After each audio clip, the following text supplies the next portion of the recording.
오늘에는 안식일이었습니다. 바리새인 중에 한 사람이 잔치를 베풀었어요. 그리고 여러 사람들을 초청하였는데 그 중에 한 사람, 예수님도 계셨습니다.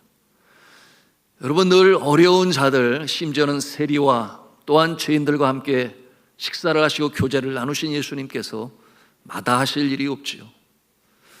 이처럼 명망이 있는 사회적으로 높은 자가 초청을 한 경우는 참 예외적이었습니다. 예수님께서 마다하지 아니하시고 그 잔치에 참여하시게 되었어요. 그런데 잔치집에 가고 보니까 그 자리에 한 병자가 있었습니다. 온몸이 심하게 붓는 수종병 환자였어요. 그를 바라보실 때 예수님의 마음에 긍휼함이 일었습니다. 그러므로 예수 그리스도께서는 이 병자를 고치시는 일로 그 잔치집에서 하늘의 역사를 행하십니다.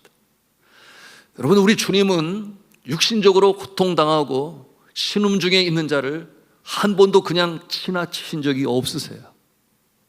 예수 그리스도께서는 보시고 마음으로 느끼시고 또한 그 심정은 곧 손과 발과 언어와 행위로 이어졌습니다.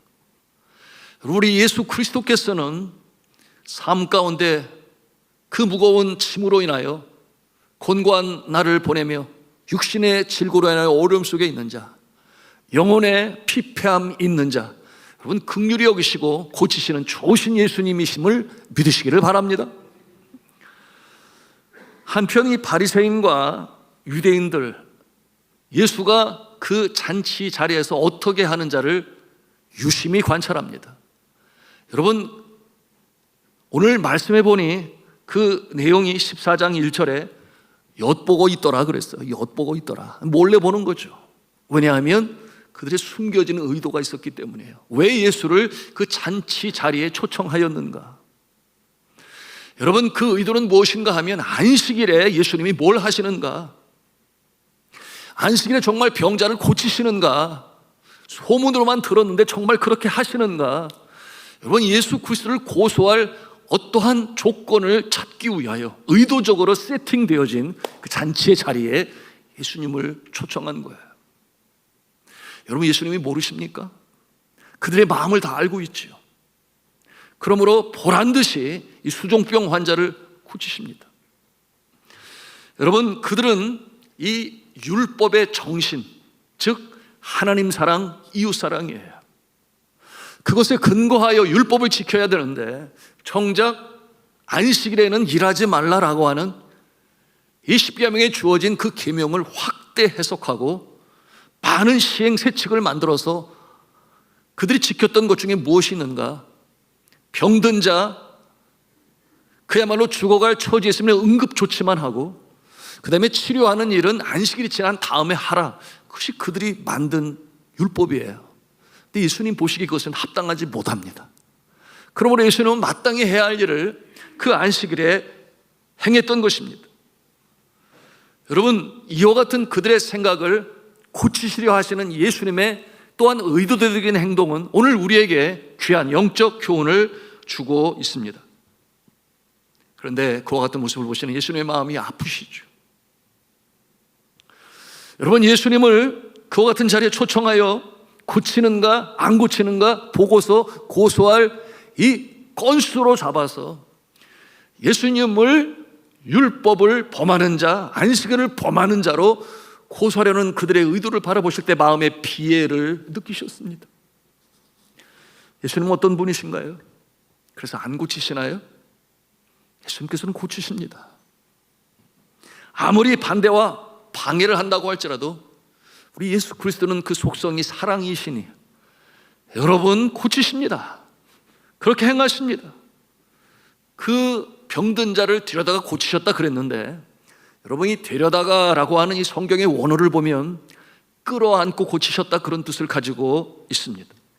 자신의 몸을 다루기 힘들 정도로 이 몸이 부어오르는 이 수종병 환자 긍휼히 여기셔서 껴안으시고 고치시니 그의 인생에 그야말로 빛이 임하였어요. 빛 가운데로 나아가게 되었습니다. 예수님의 이 크신 사랑은 이처럼 고침의 능력으로 나타나신 것이죠. 그리고 이어 그를 집으로 보내세요. 그 집에서 떠나게 하십니다. 왜 그렇겠어요? 안식일에 병고침을 받았으니. 그 바리새인들과 엄격한 서기관들로부터 질타를 당하고 또한 책망을 들을까 하여 예수님께서 미리 너는 고침을 받았으니 이제 가라, 먼저 보내신 거예요. 예수님의 이 사려 깊고 배려심 깊으신 모습을, 이 모습을 통해서도 우리는 볼 수 있습니다. 이분이 누구시겠어요? 바로 우리의 구원주이신 예수 그리스도십니다. 여러분, 예수 그리스도 앞에 오늘도 우리는 나왔습니다. 이 아침에도 예수님의 이 긍휼하심의 손길의 역사가, 또한 이 병고침의 놀라운 기적의 역사가 여러분에게 임하기를 저는 주 예수 그리스도의 이름으로 축원합니다. 예수님께서는 그렇게 하신 후에 자신을 못마땅하게 여기는 그들을 향하여 뭐라고 질문을 하시는가? 우리 함께 말씀을 보기로 원하는데, 그것은 뭐냐 하면 이 병자를 고치는 것이 옳으냐 아니면 고치지 않는 것이 옳으냐, 이와 같은 질문으로 그들에게 물으셨어요. 정작 그들은 유구무원이었습니다. 예수님께서 그들의 잘못된 생각을 고치시기 위해 오늘 주시는 말씀이 있는데, 그 내용이 이제 누가복음 14장 5절에 있는 말씀이에요. 우리 같이 읽도록 하겠습니다. 시작. 또 그들에게 이르시되 너희 중에 누가 그 아들이나 소가 우물에 빠졌으면 안식일에라도 곧 끌어내지 않겠느냐 하시니. 그러면 어떤 의도로 이런 말씀을 하셨을까요? 아들이나 소가 우물에 빠졌으면 안식일이 끝날 때까지 기다릴 자가 누가 있겠느냐? 그러면 아들도 소도 죽지 아니하겠느냐? 그러므로 자신의 가축을 잃어 손해를 보고자 하는 자 없다. 자신의 아들이 우물에 빠져 호적거리는 것을 보고 안식일이 지날 때까지 기다리는 자가 있느냐? 없지 않느냐라고 하시는 것이 예수님의 말씀이세요. 여러분, 이와 같은 모습은 예수님의 마음을 우리가 읽을 수 있으니, 고통 중에 있는 자, 예기치 않은 환난 중에 힘들어하는 자 볼 때 두 모습이 있지 않습니까? 첫 번째 모습, 환망하는 거예요. 어떻게 되나? 마음으로는 안 됐다라는 마음을 갖지만 환망자의 모습이 있는가 하면, 두 번째 모습은 어떤 모습이겠습니까?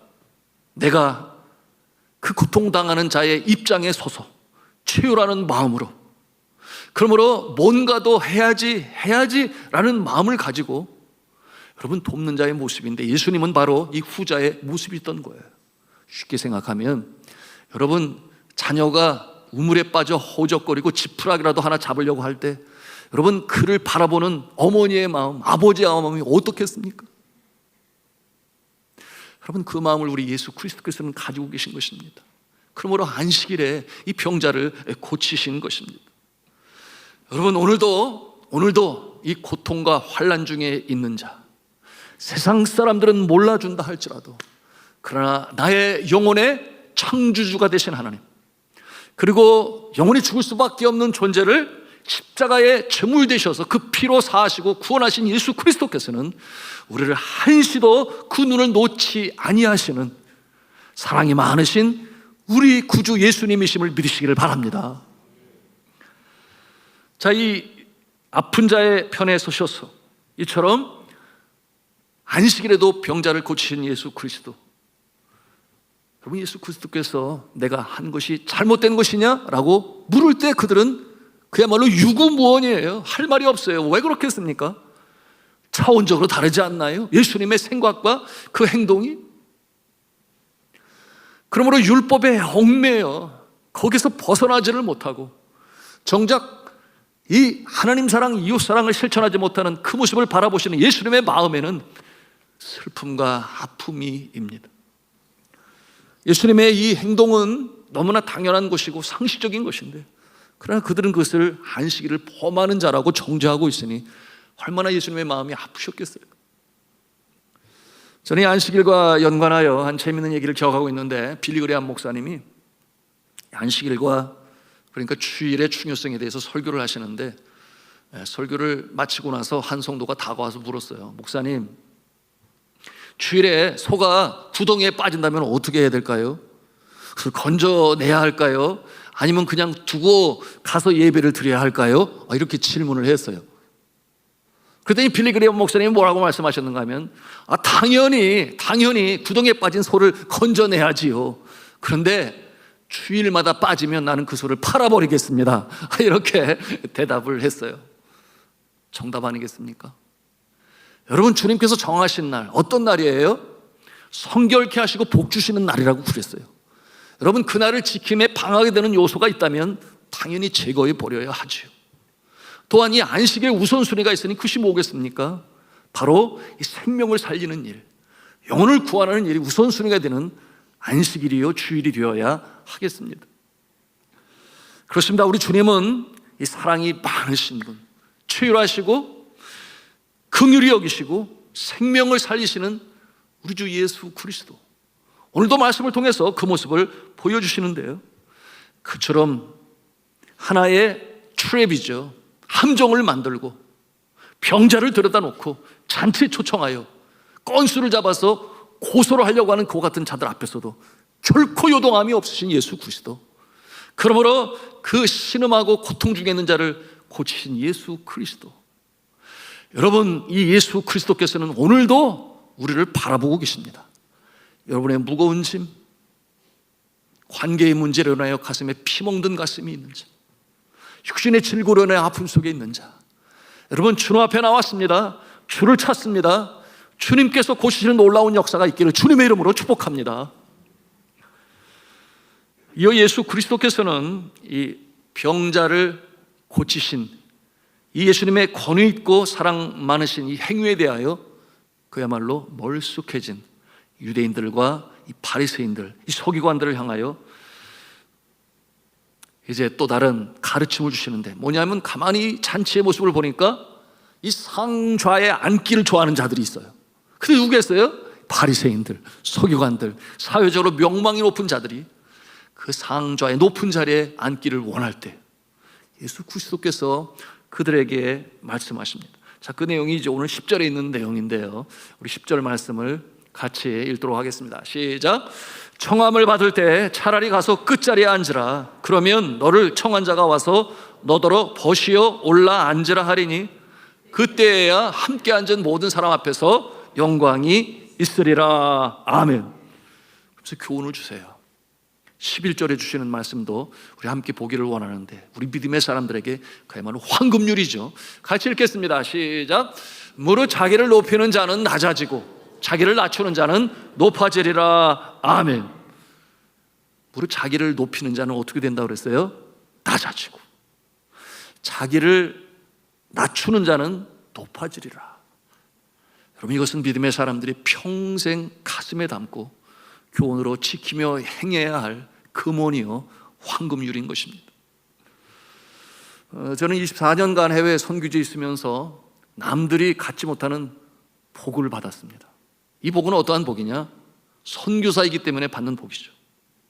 여러분, 그 복은 어떤 복이었는가 하면 이 기독교가 배척되어지고 기독교 선교사들은 추방되는, 여러분, 그와 같은 곳에서 제가 가지고 있는 이 신분 때문에 여러분, 그곳에 있는 사람들이 저를 상자에 앉힐 일이 없었어요.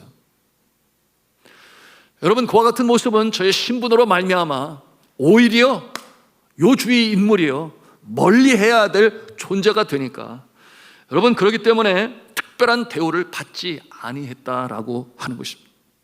목사이기 때문에, 선교사이기 때문에 아니라는 거예요. 그러므로 오히려 그들을 순수히 섬겨야만 하는 그와 같은 복을 받았다라고 하는 것입니다. 여러분, 이와 같은 내용은 오늘 예수 그리스도께서 우리에게 가르쳐주시는 아주 중요한 진리와 일맥상통하고 있습니다. 그런데 이제 고국에 오니 그와 같은 부분들이 전혀 다른 상황으로 바뀌는 것을 보아요. 그래서 굉장히 많이 어색하기도 합니다. 왜냐하면 저를 특별한 자로 보는 거예요. 그래서 자꾸만 상자에 앉으라고 그러는 거예요. 그러면서 또 하나라도 더 갖다가 주려고, 그 같은 모습을 보면서 한편으로 감사하지만 늘 24년 동안 그저 섬기고 돕는 위치에 서 있다가 이렇게는 받게 되니까 어색하기도 하고, 이래도 되나 뭐 이런 생각도 갖고, 제일 마음에 와닿는 부분은 뭐냐 하면 주는 자가 복되다고 성경은 분명히 말씀하고 있는데, 그리고 낮은 자의 자리에 있는 자가 높임을 받는다고 그랬는데, 이렇게 살다가 자꾸만 받으면 나는 천국에 뭐가 있는 거지? 아무것도 없는 거 아닌가? 뭐 이와 같은 생각을 갖지 않을 수가 없었습니다. 여러분, 같은 맥락에서 예수 그리스도께서 말씀하시는 거예요. 그와 같은 내용이 오늘 가르침에 있는데, 여러분, 필리핀에서는 산지족인 아이타 부족을 섬겼는데, 여러분, 이들은 필리핀 사람들도 자기네 부족이라고 말하기를 쑥스러워하고 꺼려하는 모습들이에요.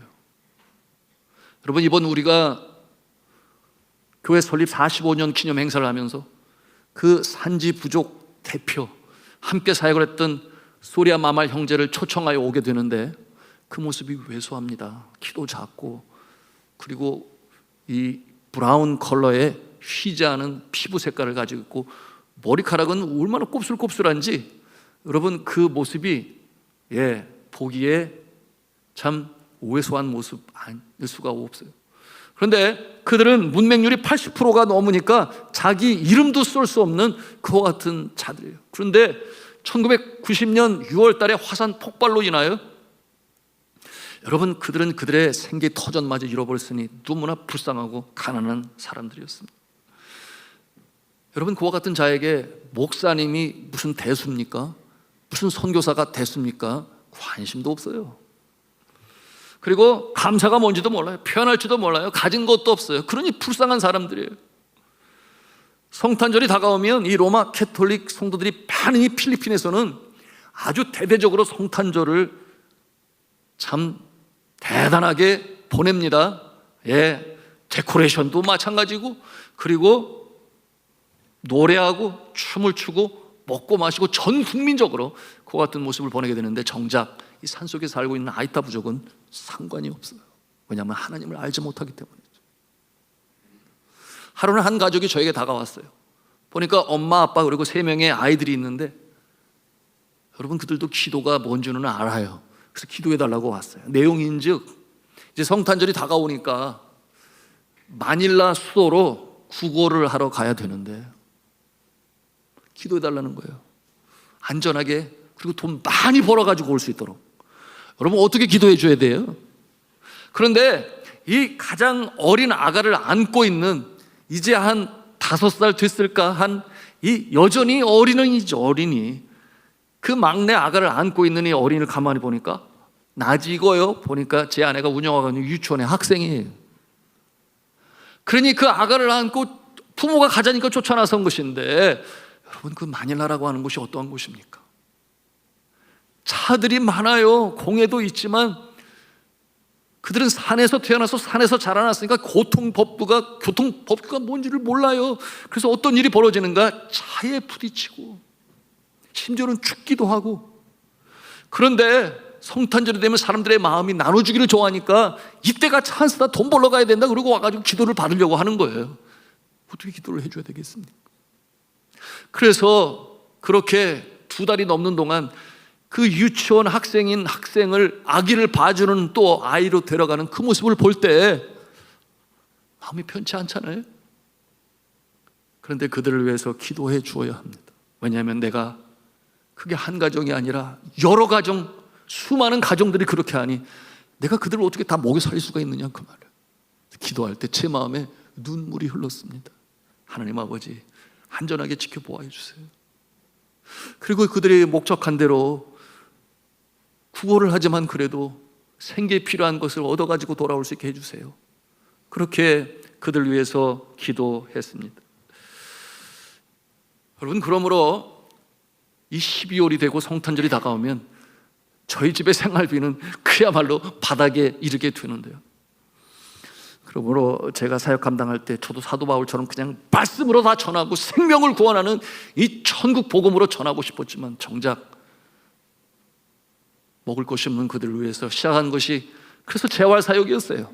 그래서 염소 농장도 하고 논농사도 하고 빵공장도 시작하고 양계장도 하고, 그런 거 하면은 뭐 망고나무를 여러 수많은, 또한 바나나 나무를 심어서 하여튼 재활사역 쪽으로 늘 분주하고 바빴습니다. 근데 제 마음에 예수님의 말씀이 늘 생각이 나는 거예요.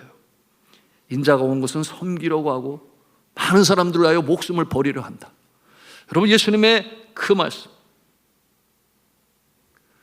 여러분, 대가 없는 이 선행으로 그들을 도울 수 있겠는가?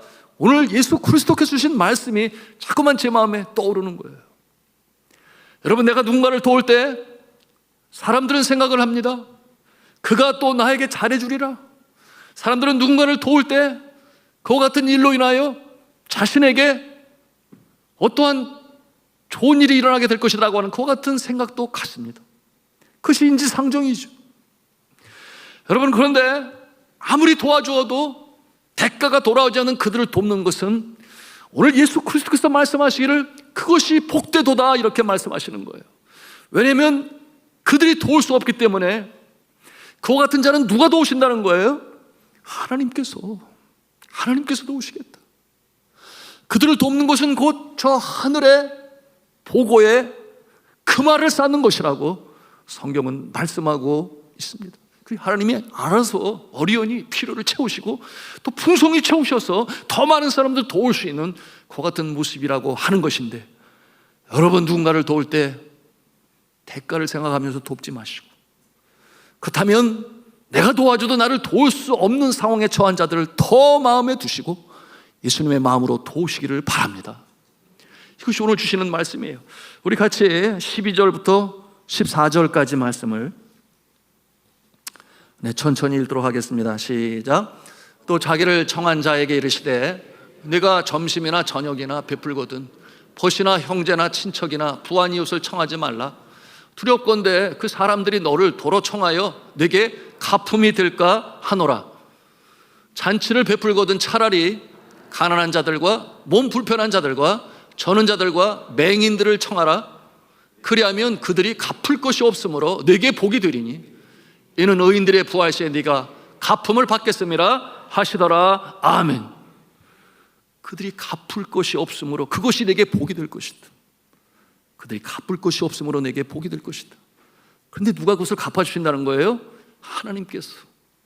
내가 가품을 받겠음이라. 여러분, 제일로 감사했던 것은 성탄절이 되면 더 어려워지는 가정살림. 그럼에도 불구하고 말없이 따라와주는 아내가 고마웠죠. 그런가 하면 어린이들이 이제 막 어린아이들로 자라니까 뭔지 모르면 불평을 하지 아니에요. 그러는 가운데 돕는 것이 무엇이고 섬기는 것이 무엇인지를 알아가게 되었다라고 하는 것입니다. 그런데 고국에 오니까 선교지와는 상황이 많이 달라요. 네. 도우려고 하니까 자존심이 있어가지고 도움 받으려고 하지도 않고, 또한 그만큼 한국이 잘 살기도 하는 거예요. 이제는 내 스스로 설 수 있다 하는 요 같은 모습이 있으니 도대체 주는 자가 복되다고 그랬는데 어떻게 해야 되는 건가 생각을 하다가 저 아내와 결론을 맺게 됐어요. 그게 뭐냐 하면 이 애경사에 참여한다라고 하는 것인데, 여러분, 저희 동료 선교사들이 한두 명이 아니에요. 네팔만 해도. 그런데 저희 장인 장모님이 소천하신 것처럼 그들의 부모님들도 고국에서 다 소천하시는 거예요. 계속해서 찾아갑니다. 코로나19에도 불구하고 한 번도 빠뜨려진 적이 없어요.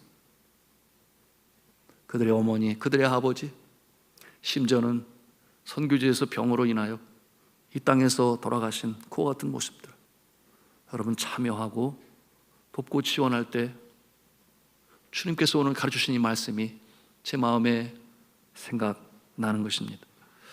여러분, 주는 자가 더 복된 성도이심을 믿으시기를 바랍니다. 오늘 예수님의 가르침이세요. 자, 예수님의 가르침은 이어 큰 잔치의 비유로 이어지게 되는데 16절에 있는 말씀 뭐라고 그랬어요? 어떤 사람이 큰 잔치를 베풀고 많은 사람을 청하였다 그랬습니다.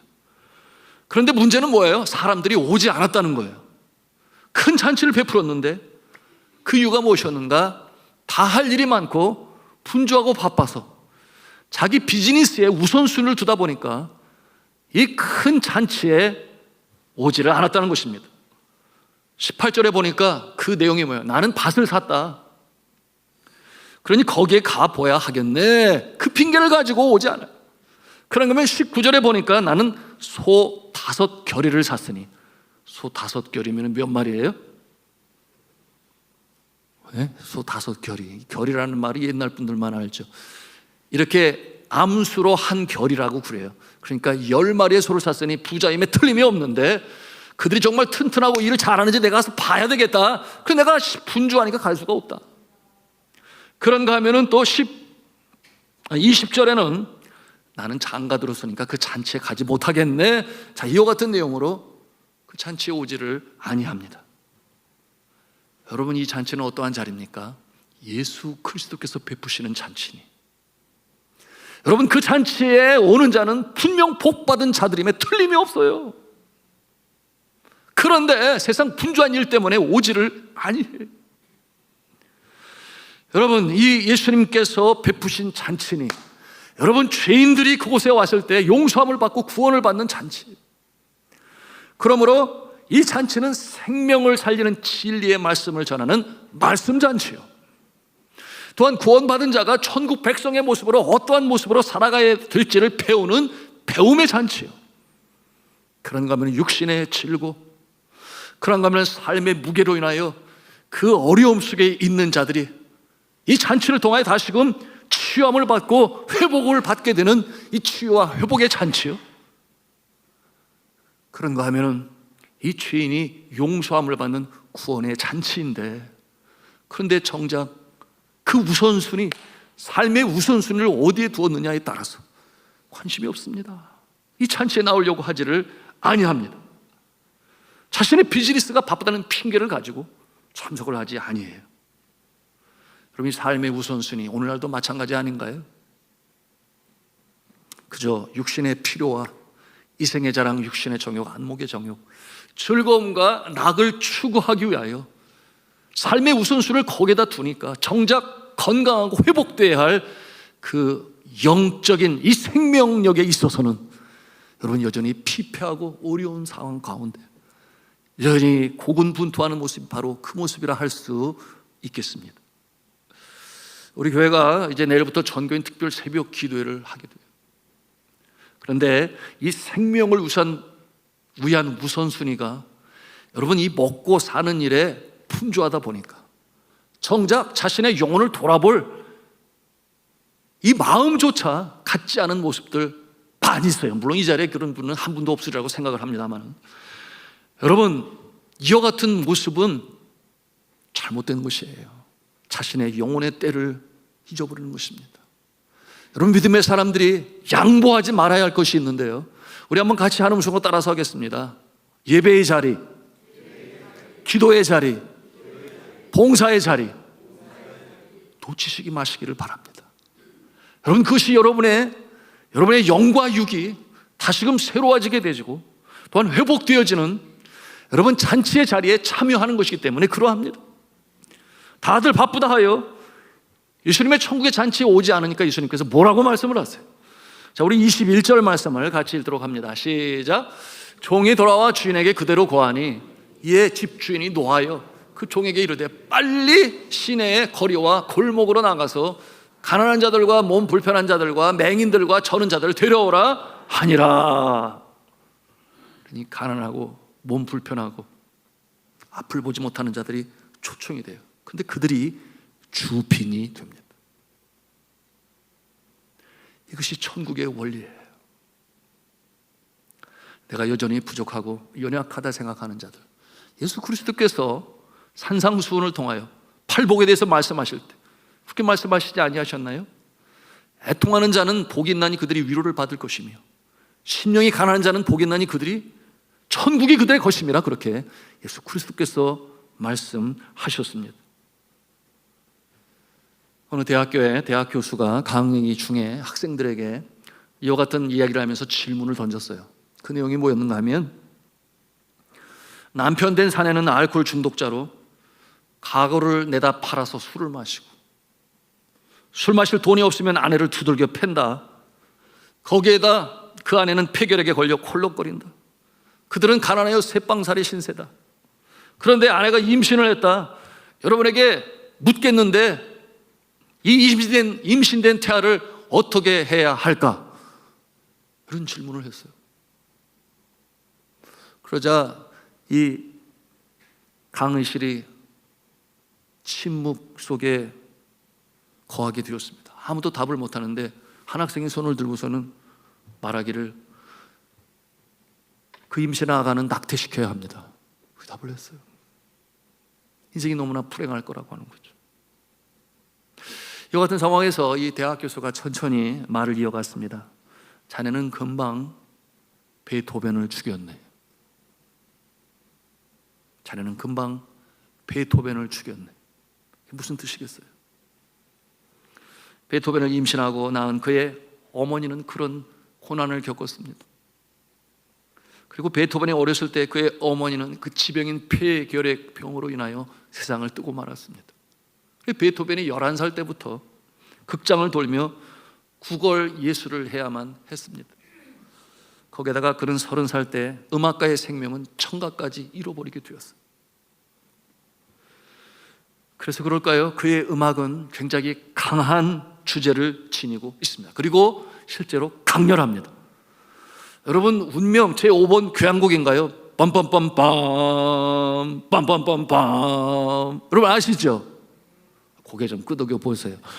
여러분, 그처럼 강렬한 선율로 듣는 이의 심장에 아주 강한 이 각인을 주는 그의 선율들, 그처럼 강렬한 색채를 가지고 있는데, 놀라운 것은 그 음악의 항상 말미 부분에는 환희가 배어 나옵니다. 긍정의 생명력이 터져 나옵니다. 그러므로 사람들이 그의 음악에 매료당하지 않을 수가 없는데, 그 모습은 마치 시편에 있는 내용들처럼 내가 사망의 음부에 떨어지는 자 같나이다. 그 토설적인 하소연과 그 아픔을 주님 앞에 아뢰는 내용들이 그 음악 속에 고스란히 배어져 있어요. 그의 삶이 그러했습니다. 그럼에도 분명한 것은 그 말미로 갈수록 환희가 터져나오고 이 긍정의 생명력이 배어나오는 그의 음악은 오고 오는 시대에 그 아픈 상처와 그 삶의 고뇌를 치유하는 놀라운 역사가 나타나게 되었는데요. 여러분이 베토벤은 그처럼 이제 명망을 얻고 인기를 얻고 그의 작곡 작품들을 좋아할 그때에 그는 더더욱 깊은 이 기독교 신앙의 세계로 들어가는 악성 베토벤이 될 수가 있었던 것입니다. 여러분, 복음은 그러한 것입니다. 어떠한 상황 가운데서도 여러분 절망이 변하여 슬픔이 되고 소망이 되고, 여러분 저주가 변하여 축복이 되는 줄로 믿으시기를 바랍니다. 여러분, D.L. 무디는 어떠한 존재였나요? 19세기 가장 위대한 전도자로 알려져 있지만 그는 그야말로 너무나 찢어지게 가난한 집안에서 태어났어요.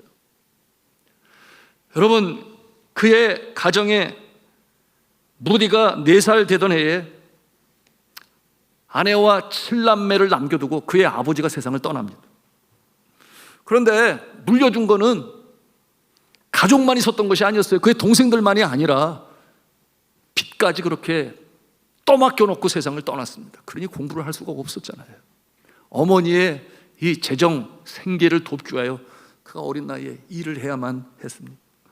17세 때 돈을 벌기 위해 집을 나와서 매사추세츠의 클린턴에서 신문 배달을 하다가 그만 실수를 하여 해고당하게 됩니다. 삶이 막막한 그는 보스턴에 있는 삼촌에게 가서 이제 구두 만드는 일로 조수의 역할을 하면서 배우게 되었는데, 그런데 그 삼촌이 이 4가지 조건을 제시를 해요. 네가 내 밑에서 일을 배우려면 이 4가지를 꼭 지켜야 된다. 시간상 그 중에 한 가지 말씀을 드리면, 너는 꼭 주일 예배를 빠뜨리면 안 돼. 주일 학교에 꼭 나가야 돼.